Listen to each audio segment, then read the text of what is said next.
As you can see, there's an elderly in the video using a walking stick. This walking stick is my product. Today, I'm going to show you two simple features and unique features that my walking stick can do. Unlike regular walking sticks, my walking stick is able to move left and right, so the elderly does not have to continuously pick up the walking stick over and over to walk and use it.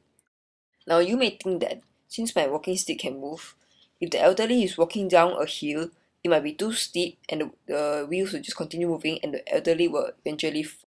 But that is not a problem, as my walking stick comes with a pair of brakes, so when you apply pressure down, the walking stick will stop and will not roll about. Now I will demonstrate how an elderly can use the walking stick to walk down a hill. As you can see here, the elderly is proceeding to go down this side of the hill. As he is going down, he can apply brakes so that he does not lose control of his walking stick. The second function of my walking stick is that it has a built-in seat.